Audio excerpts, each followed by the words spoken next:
ADHD Babes, the podcast, a podcast hosted by the ADHD Babes community for the community. Please note, nothing mentioned during the podcast is meant as a diagnosis. If you believe you have ADHD, please seek professional advice and visit or join ADHDBabes.com for help with diagnosis. No clinical diagnosis is required to join. And now, you're listening to the next episode of ADHD Babes, the podcast.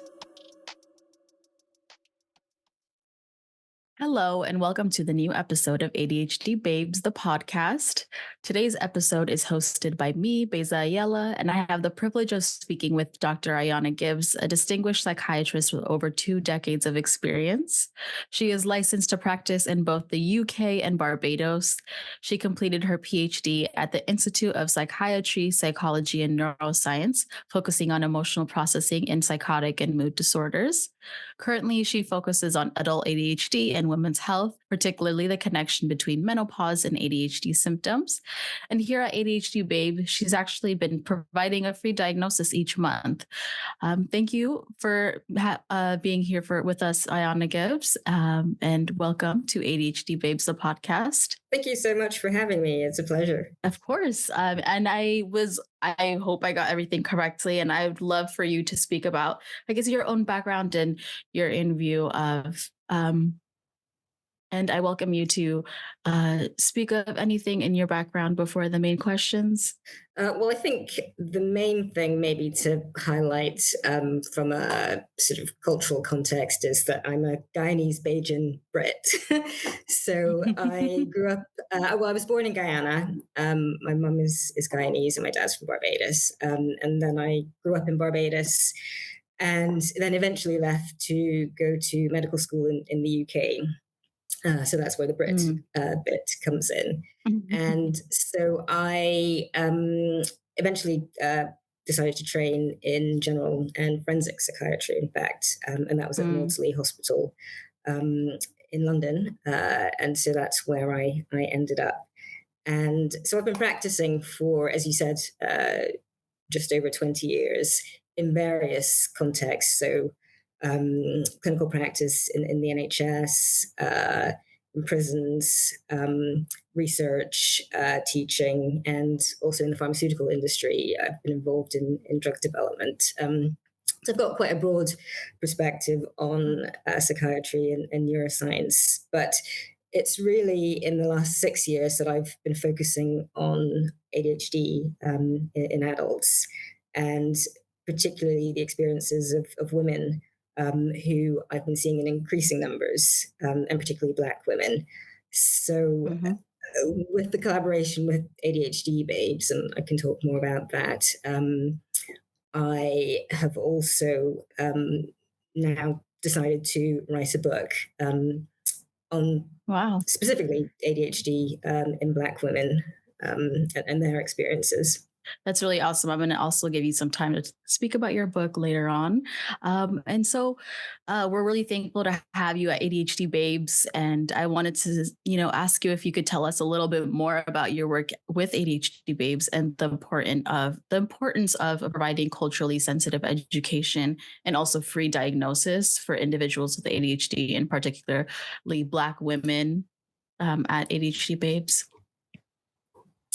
Sure. Well, I think it all started with the clinic that I was doing, which is with one of the main UK online providers of adult ADHD services. And as I mentioned, in the last few years, we've seen a significant increase in adults presenting for ADHD assessment and diagnosis, and particularly women. And there are various theories about, the specific increase in women, and we can talk more about that. But what I noticed in my practice was that I was also seeing a significant number of Black women from Black Caribbean or Black African backgrounds. And, there were themes emerging around the difficulties that they had, with ADHD, with getting it recognized, getting diagnosed, getting treated. And I started to think that it would be really important to kind of have their voices heard. So getting the stories out in terms of advocacy, as you were talking about, what needs to be done. I think awareness and raising awareness is key, but also facilitating a pathway to diagnosis and treatment. And, the other challenge that we have, particularly in the UK, is the accessibility of adult ADHD services, because there are so few within the NHS. There's increasing private provision, but there's still, very long waiting lists. And I started to feel that perhaps one of the things that I could do in the context of raising awareness, improving access, advocacy, would be to collaborate with ADHD Babes and offer some pro bono assessments. And, the organization that I work with was also very receptive to that. So we, sort of together decided to start this collaboration. And I've probably seen, so it's been two assessments a month. So I've seen probably about 30 to 40 women from ADHD Babes now. Wow, that's really great. That's I thought it was once a month, so it's twice a month. That's a lot. Yeah. Well, actually, I should say.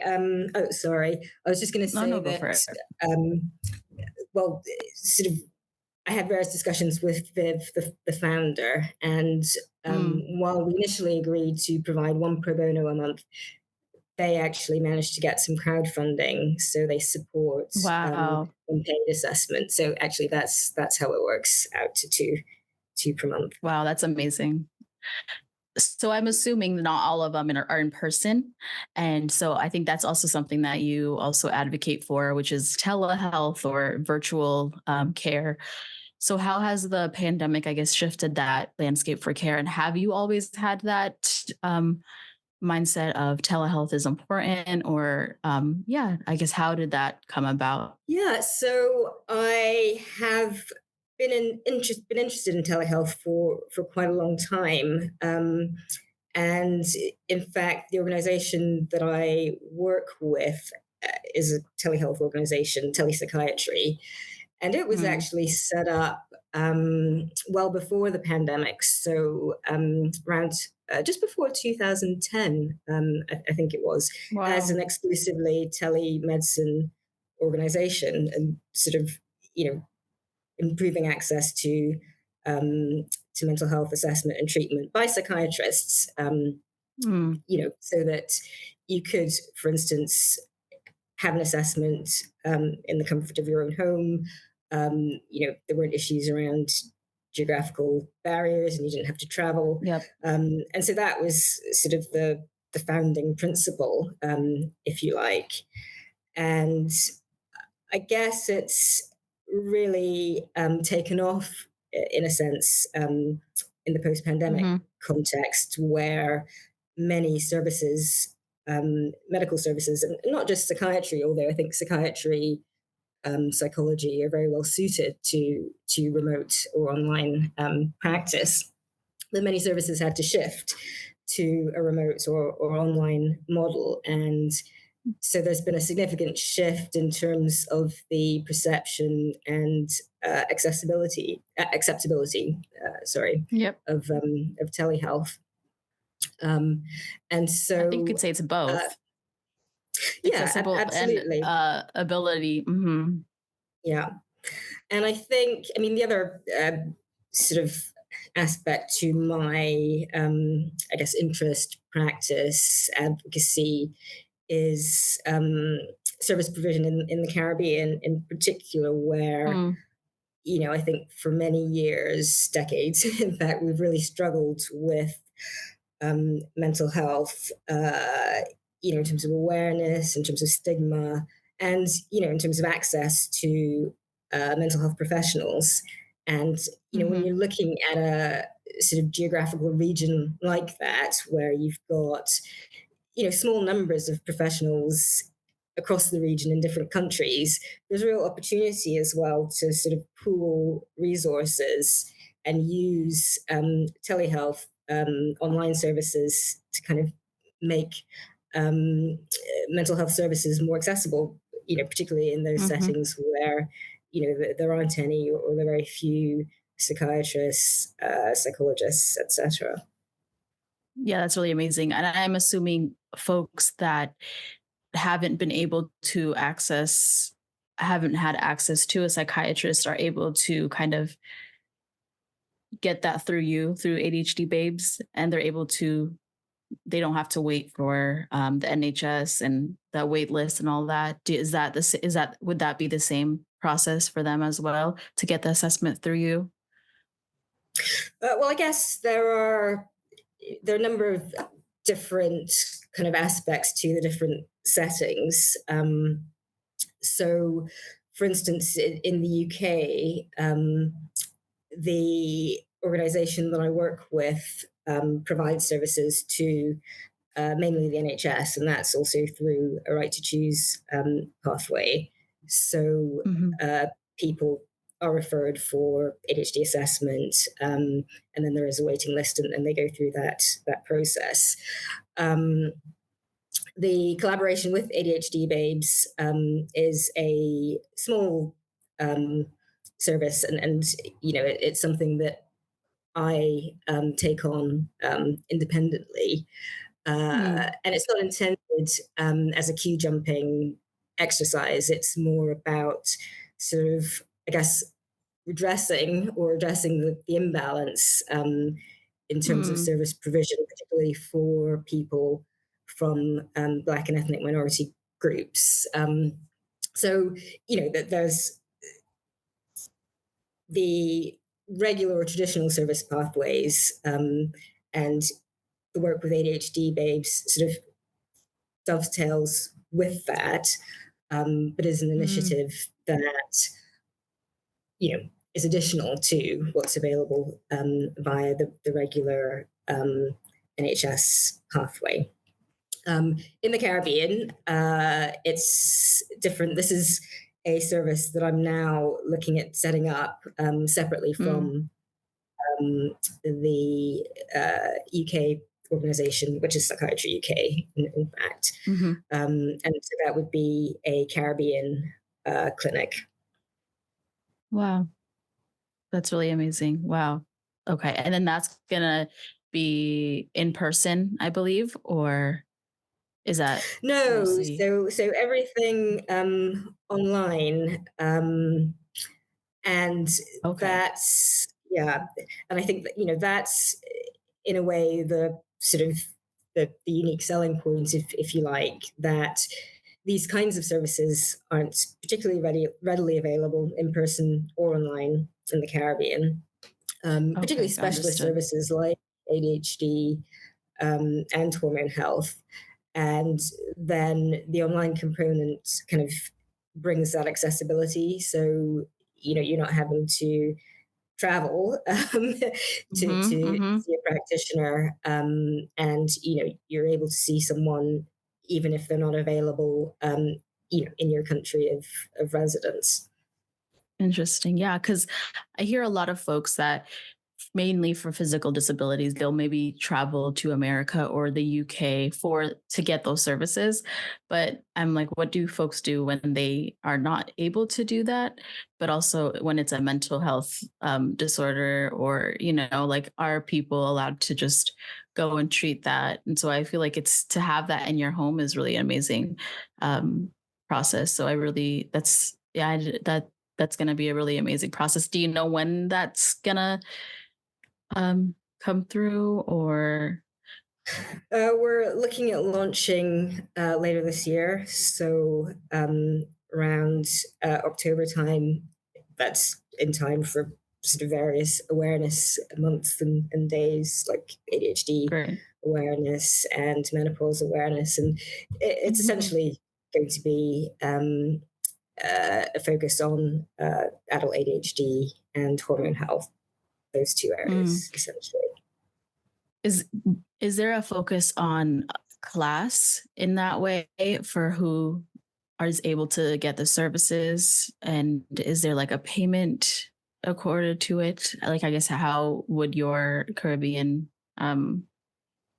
organization deal with that part of it?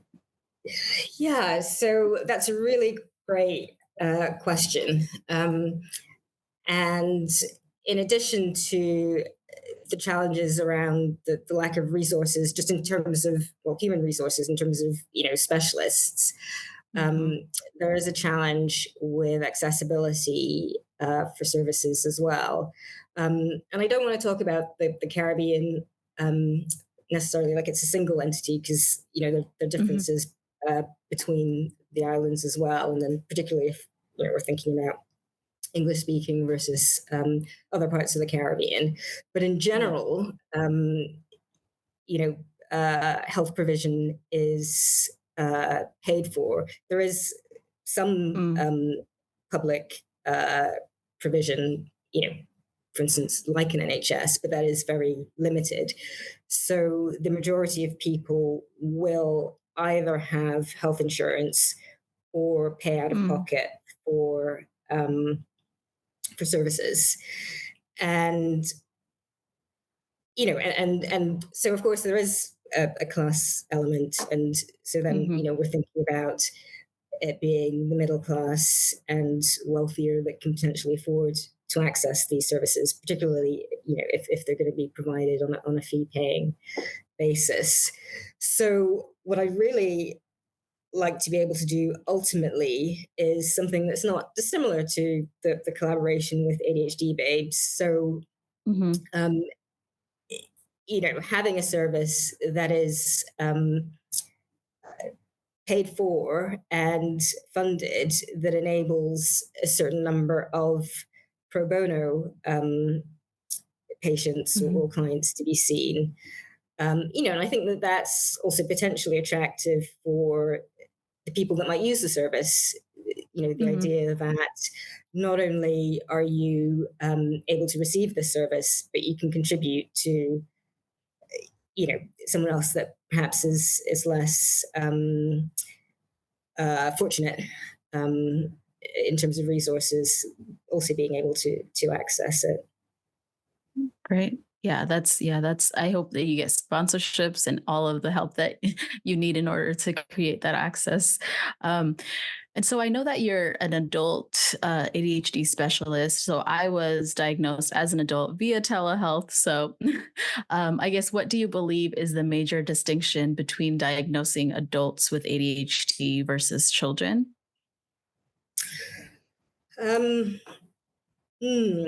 So I guess there are a number of elements. I think if we think about what the condition looks like, so what ADHD looks like in children versus adults, I think there are a couple of important considerations. So, we used to think that ADHD in adults was really quite rare, or that it burnt out, or that, even bizarrely, it kind of like swapped into another mental health condition. And of course, now we know that the symptoms persist into adulthood, but they may look different and they may change. So I guess one of the key things when we're thinking about the domains of ADHD, and this particularly affects women, is the relative balance of symptoms of inattention and maybe hyperactivity, impulsivity. And we do know that hyperactivity and impulsivity do seem to improve, or the symptoms diminish as you get older into adulthood, while it's the inattentive symptoms that tend to be more persistent. And why that potentially has implications for women as well is because we now, it seems to be the case that women are more likely to have the inattention compared to hyperactivity and impulsivity. And that's maybe one factor that accounts for the fact that in adulthood, the male-female ratio, in terms of the prevalence kind of equalizes. There are other factors as well, potentially women being missed in childhood or misdiagnosed. So I think it's that the changing picture, and even with the symptoms of hyperactivity in particular, that can look very different in an adult. It can be more, it can look more like restlessness. It can feel more like restlessness. And then, of course, there's the executive function dysfunction, and the demands that kind of increase actually as you get older, that can kind of make the condition worse in a way, because there's so many demands around organizing life, particularly if you're thinking about going to university and that transitioning into work, leading teams, and these are points of transition where very often, people can present with ADHD for the first time because the demands have increased. So that's one element, I think, about the picture, just what it looks like. But also when you're thinking about the diagnosis, I think, one of the big challenges or issues in adults is, the idea that we still have the idea that ADHD is a neurodevelopmental disorder, and that means that it emerges as the brain develops in childhood. And so that normally means that it's, invariably there in childhood. And so a lot of the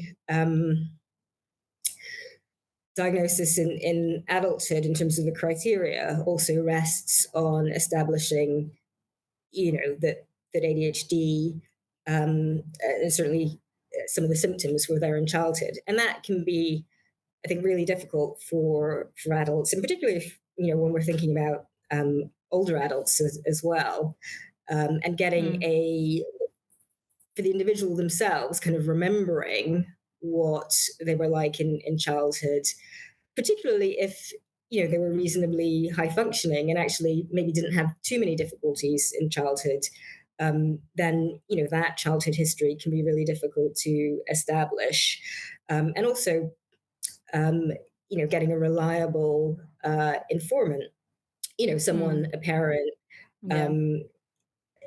or close friend that can kind of report on that as well. And I think, that can cause some challenges, delays with diagnosis. But I think what we increasingly understand is that adults are pretty good at giving their own history of their ADHD symptoms and the impact on their day-to-day activities and living. And while, of course, it's always important to get a corroborative perspective, it's not necessarily essential. So in your ideal, I guess, adult diagnosis, would that be the adult maintains that they have it, and then they self-advocate, and then they're able to also, maybe if they want to add proof of witness or not? Is that kind of the adult, like the difference with adult diagnosis versus children diagnosis? Well, in children, there'll always be a need to have an informant, and that will be parents and teachers, and that's necessary for the sort of full picture in childhood. In adulthood, that's still important, and should be sought, wherever it's possible. But in some cases, for all sorts of reasons, and I think this is something that can particularly affect Black women or women from ethnic minorities or from certain cultures, where there is still some stigma around mental illness, mental disorders, including ADHD. It can sometimes be difficult to get a family member to either acknowledge those difficulties, appreciate them and acknowledge them, and report on them, and then particularly kind of relate them to or consider them in the context of a condition like ADHD. So I guess what I'm saying is that sometimes an over-reliance on the informant report can potentially disadvantage people from certain ethnic or cultural backgrounds. Definitely. Yeah. I've heard of folks maybe reaching out to a cousin or a friend or a partner in the case that they can't get to, a relative such as a parent. So I know that we've spoken about, there's differences between Black women and ADHD, but also with with the medical knowledge like geared towards men. How has it been to research the transition through menopause and its relation to ADHD symptoms? And I guess how did you discover that link, and why was that important for you to investigate that? Oh, that's such a great question, and oh my God, it's so hard. um, so, in terms of evidence, virtually none. Virtually none. So a lot of it is, reports, anecdotes, stuff that I've learned from, the women that I've been seeing, and that other, psychiatrists, mental health professionals, clinicians are reporting. So it came from a combination of kind of reading around and my own clinical experience, but there's very little data. One really interesting study that was just done actually with Attitude magazine looked at their readership, and women were in the age group, I think it was between 40 and maybe 55. I can't remember exactly. But interestingly, a significant proportion, I think a majority, had their first ADHD diagnosis in perimenopause or menopause. So there's something about we think, hormonal changes that are taking place in that transitional period that is maybe triggering or unmasking or exacerbating, either pre-existing ADHD symptoms or some underlying vulnerability. And so I've seen a few women in my clinic that similarly kind of haven't had a prior ADHD diagnosis until they've started to go through menopause. And there's a range of different symptoms that are associated with that. But one of the things that really stands out then is the cognitive symptoms and the brain fog and the inattention and the memory issues and the executive dysfunction. And then to go back to your question about some of the challenges or differences in adult diagnosis, what's really difficult then is to tease apart what's entirely due to menopause transition or hormonal fluctuations, and what might be, independently another condition like ADHD that's come to the fore for whatever reason now, potentially hormones, but also, at that stage of life, there are all sorts of things that can be impacting on mental health. In terms of careers and kind of work transitions, life events, divorce, all these sorts of things. are kind of in the mix. So it is a really challenging, really important area, and definitely deserving of way more research than has been done so far.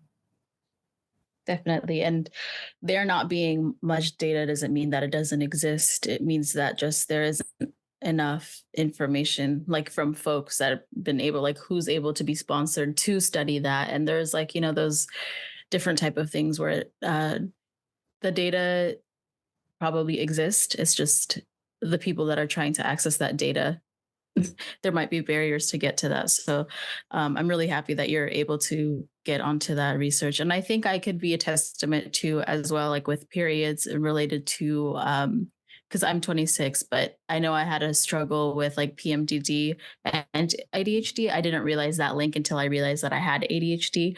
But I know that like when I was reading studies that had links between PMDD and ADHD, and I was like, whoa, I was mind blown because I did not think of it in that terms. And of symptoms, when I kind of addressed my ADHD, those kind of symptoms kind of went down a bit. And so I didn't know that that was going to be a symptom from like in discovering that I had ADHD. And so that is a really interesting topic to me. And so I'm really happy that you're discovering that within the menopause as well, because I know that's going to also be relevant in, for a lot of folks. Absolutely. And yeah, you're absolutely right. It's not just about the menopause transition.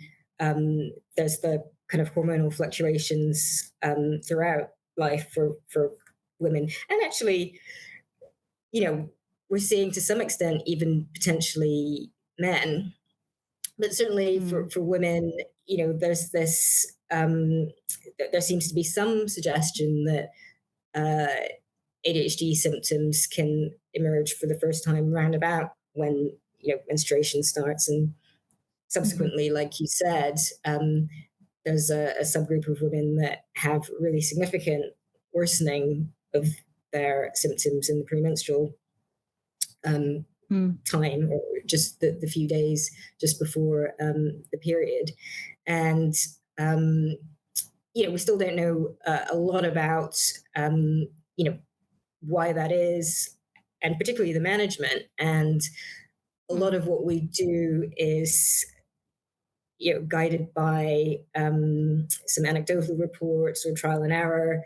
And more and more of us, when I say us, I guess I mean experts in ADHD will adjust.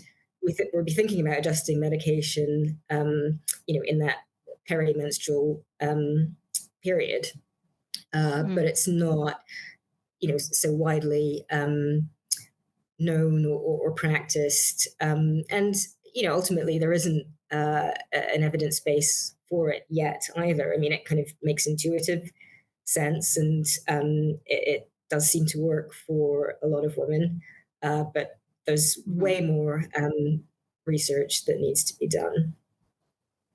Yeah, I'm going to touch more on that, questions in relation to medication, because before I took birth control when I first figured out the PMDD and everything before I had ADHD because of the hormonal. I was like, okay, maybe if I stop my period, this will help all these other symptoms. And it didn't quite help as much as, it stopped my period and such, but there was something greater there that probably was ADHD medication. And so that was the step that I took.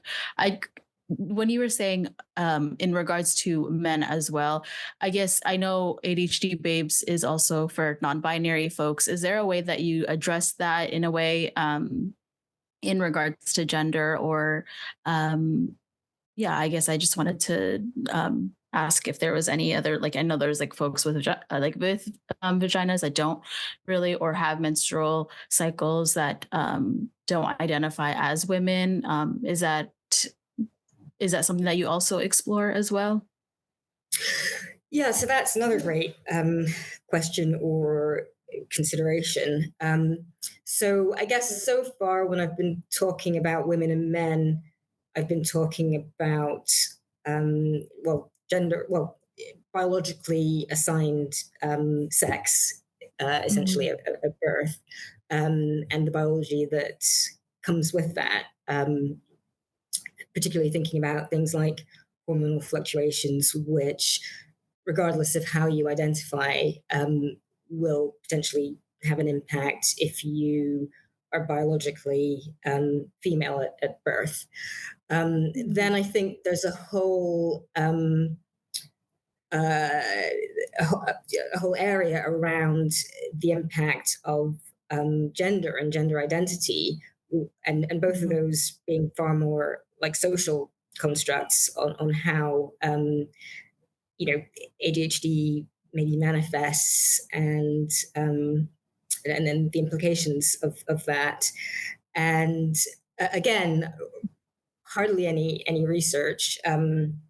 What seems to be emerging is that there's an increased prevalence of neurodiverse conditions, so actually ADHD and autism in LGBTQ plus groups, and we're not at a stage where there's an answer as to why that is. So people are starting to look at this, but when we think about gender more generally as well, and thinking about the cultural aspects of gender roles, there's another consideration or perhaps reason why women may be more likely to present in adulthood. And I was actually having this discussion with Jared Hutchinson, who's a professor of psychiatry at the University of the West Indies in Trinidad. And we actually worked together at the Institute of Psychiatry in London, and he's back in Trinidad now. But he was saying that he's been seeing in Trinidad quite a few women coming forward for assessment and diagnosis as well.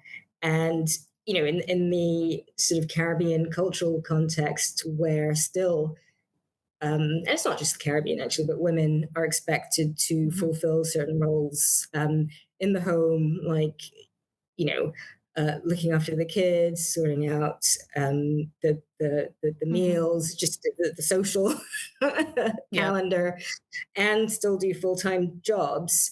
In some ways, it's not surprising that that there may be a particular struggle in adulthood for people or women that have coped reasonably well up until that point, or through childhood and adolescence with their symptoms, but then taking on that kind of role in that context is precipitates dysfunction and perceived dysfunction. And then there's the whole sort of, I guess, perception and self-perception and shame and guilt associated with being unable to fulfill these gender roles. So, there's the biology for sure, and there's the cultural component or overlay as well.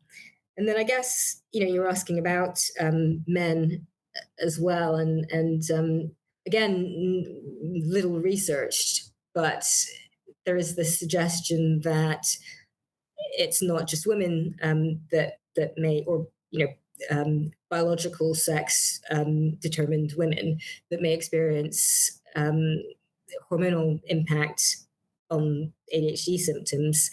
There's some suggestion that as testosterone levels decline in later life in men as well, they may become more susceptible to challenges or exacerbation of symptoms. So, overall, in both sexes, hormone plays a huge role in mental health and well-being. Thank you for answering. And so I guess in relation to medication, what challenges do you see pertaining to medication and culturally sensitive care?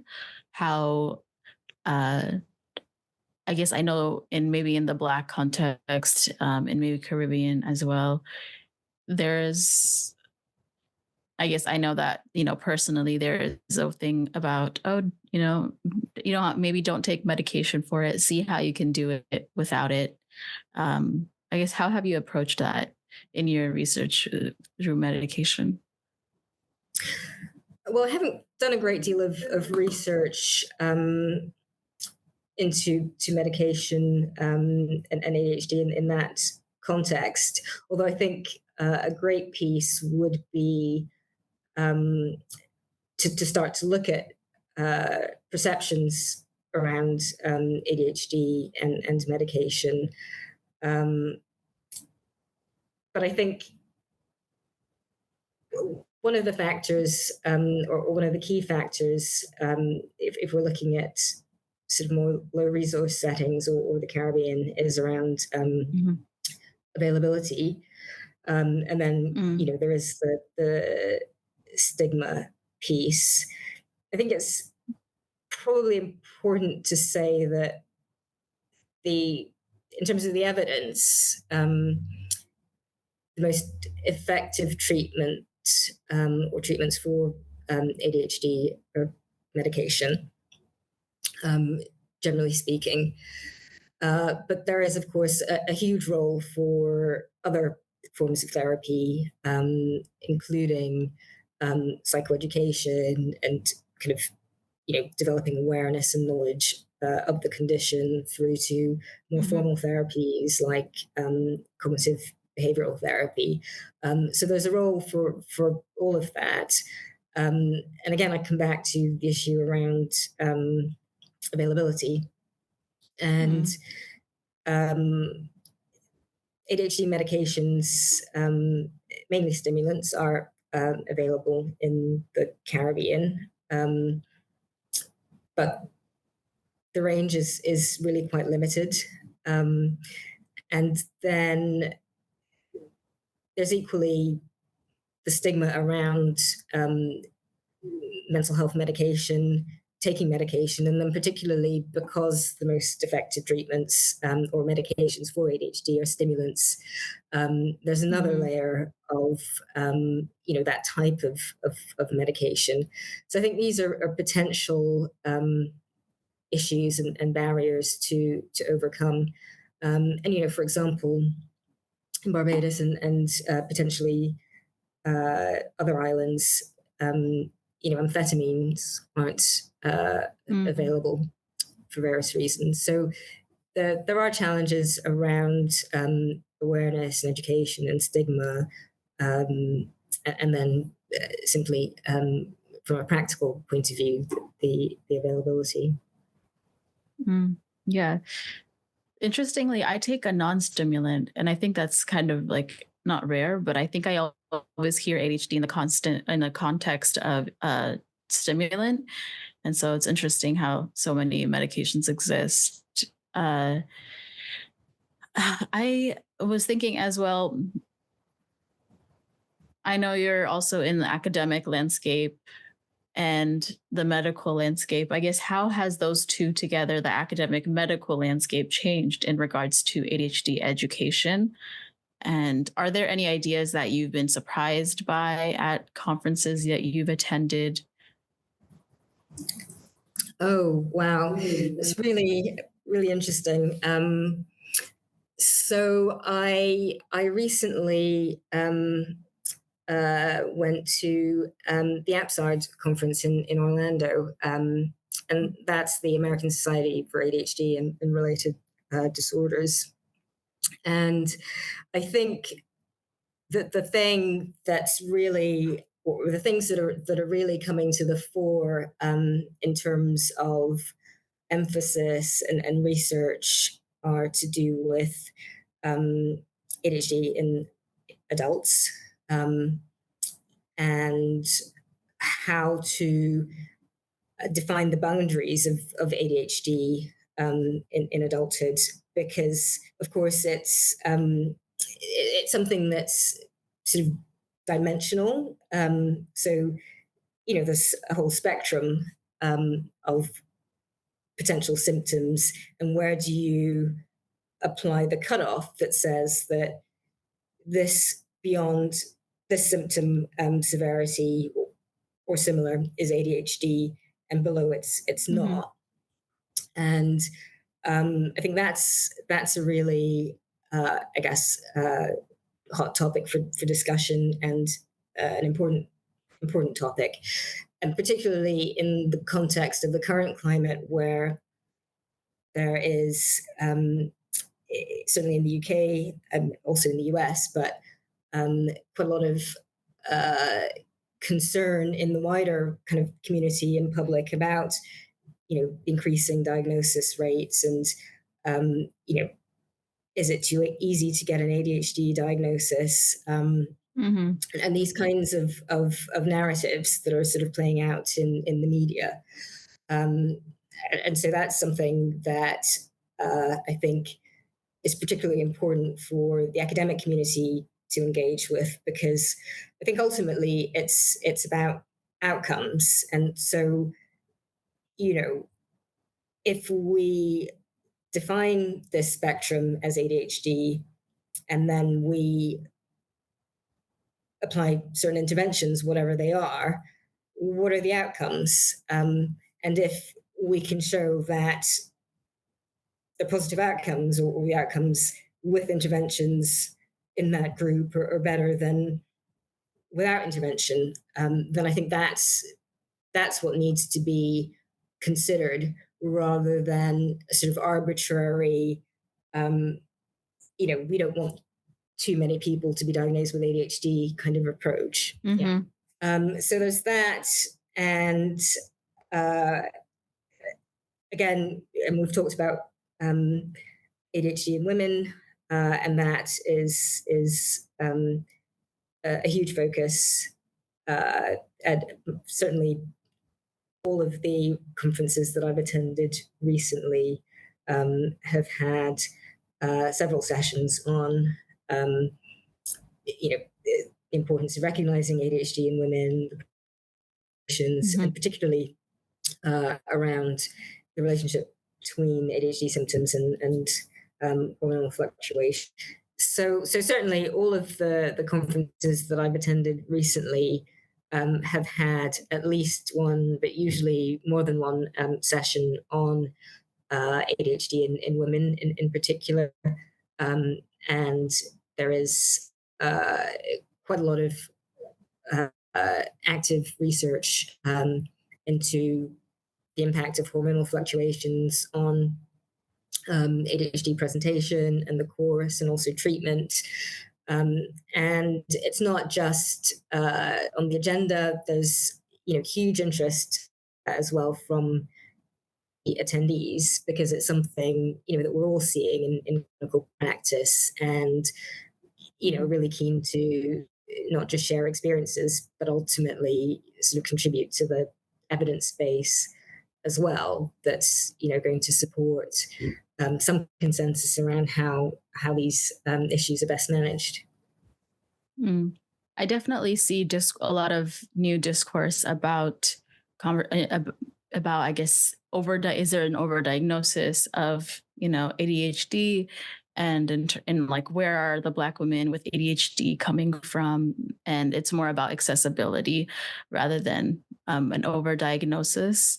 And so I think that the hyper visibility of it makes it seem as if like folks are just like, randomly getting diagnosed, but there's a reason for that. It's like maybe a lot of them weren't diagnosed when they were younger. And so now it's like, all coming to a head in a way. Is that kind of how you see that as well? Yeah, absolutely. And I think coming back to, kind of ethnicity, we don't have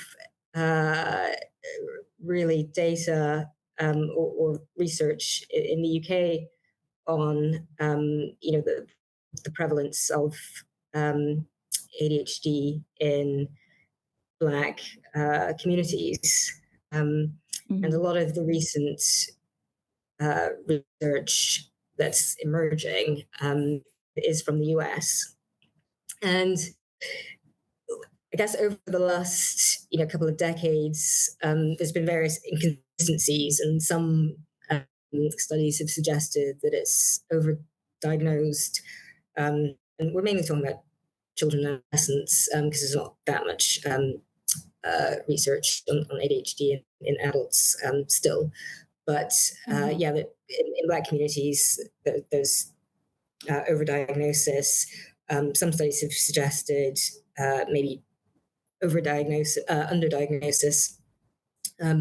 There was a recent meta-analysis that kind of pulled all of these studies together and looked at all the data and concluded that on balance, it looks like ADHD is probably underdiagnosed in Black communities. And actually, this it was a meta-analysis. It wasn't intended to look just at the US. The focus was on, global North countries where Black people are a minority group. So would have included Canada, UK, other parts of Europe, but actually there weren't enough studies from those countries to include. So it ended up being just focused on the US. But yeah, takeaways seems to be ADHD seems to be underdiagnosed in Black communities, and then there also seem to be issues around access to treatment when it is diagnosed.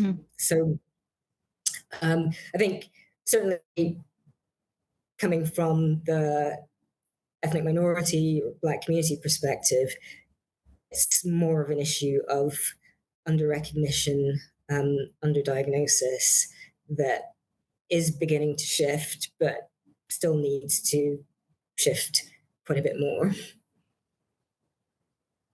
Great. That's good to know. I guess that it's not an overdiagnosis, it's actually an under.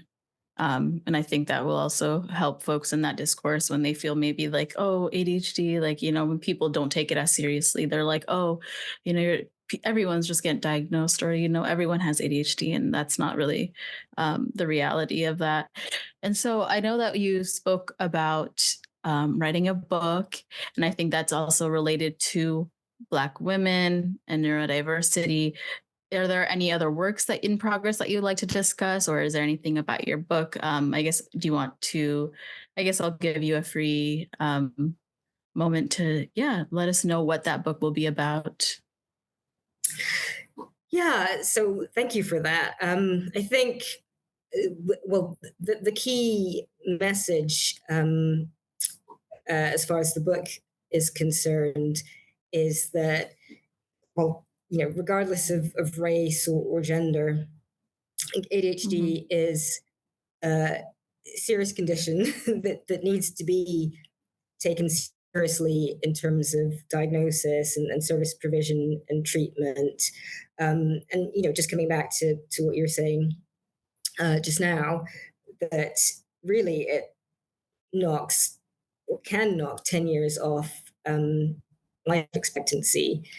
And, wow. I was reading, and so it's that level of seriousness with which we need to take the condition and address it.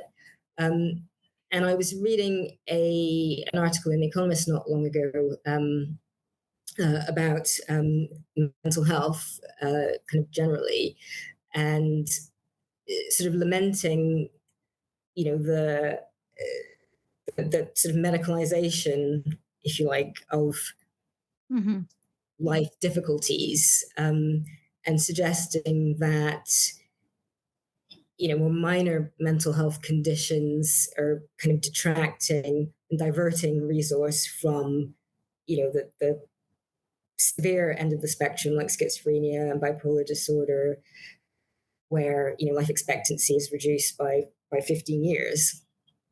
And, while I absolutely agree that severe mental illness is under-resourced and needs to be much better resourced, that doesn't justify a lack of attention or resource going into ADHD. And that's, just to highlight, if we're talking about 15 years less life expectancy versus 10 years, does that mean that ADHD is the lesser lesser deserving condition? So fundamentally, it's about acknowledgement and recognition of that, but also to kind of contextualize it and make it relevant for people from Black communities, and taking global perspective in terms of bringing in not just people that form ethnic minority groups in Europe, North America, but also thinking about the Caribbean and the Africa region, and then particularly focusing on women because we know that healthcare inequality exists and extends to mental health, but we've been talking about a little bit about the struggles that women can have, or people that identify as women in these gender roles. And, there's an increased vulnerability to various mental health conditions and, intimate partner violence and other forms of abuse and trauma. And women have just really been falling through the cracks, I think, when it comes to ADHD diagnosis. So the book really aims to kind of address that and provide information to empower Black women to seek and access ADHD treatment to the extent that it's available wherever they are. That's I'm sure that how whenever you say there's like, I think the thread that I see is that there is no data, but I think that's like what's really great is that you're creating that data as well, and so people will use that as a reference as to sometimes people are like, I need somewhere to like make my reality like in like proof in a way. And so I feel like that's a really good advocacy tool as well. Your book will be a great advocacy tool. I guess I was wondering about the life expectancy. I know there's things such as like ADHD tax and those kind of things. And like sometimes like, ADHD folks will be poor. And is there a specific, like, is there a reason that you've figured out or that you've like, through archives learned about why that life expectancy happens? With BPD, there's 15 years and ADHD 10 years. I guess what is the host of symptoms that create that? So there are multiple. So when thinking about, for example, bipolar disorder and schizophrenia, there's a host of issues related to both mental health comorbidities, associated with those conditions, and symptoms. So depression and then suicide as a key contributing factor. Physical life expectancy, including chronic conditions like diabetes and obesity and hypertension kind of being more prevalent and less well managed. And similar applies to ADHD. And then there are other risk factors. So when we're talking about the reduction in life expectancy, it's again like potentially all causes of mortality, and that with ADHD also extends to, for instance, car accidents and other types of accidents. Yeah, definitely. Yeah. Something that made me think now that when you said, I guess in relation to weight, I know this is like probably a completely different topic, but just I know there's like an in fat politics, there's the idea of BMI doesn't exist and those kind of things. This might be a little off topic, but I was just wondering, like, for folks that don't believe that maybe, let's say, obesity is not a factor into that. Have you seen studies in that where obesity is not like a symptom to mental health disorders in a way in regards to fat politics? I don't know if that has ever came across your studies.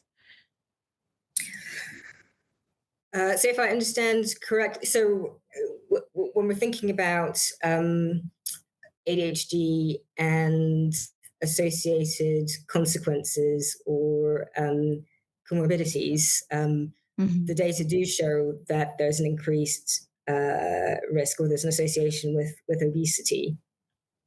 Well, like I'll give you an example of just a case, a patient that I saw who had been kind of discussing the possibility of ADHD with their GP, and I can't recall what their BMI was, but they fell into the clinically obese category, and they had ended up on the waiting list for bariatric surgery. So the GP had agreed to refer them for that procedure for their obesity or management of it, but not entirely unwilling to consider ADHD and the binge eating that was associated with it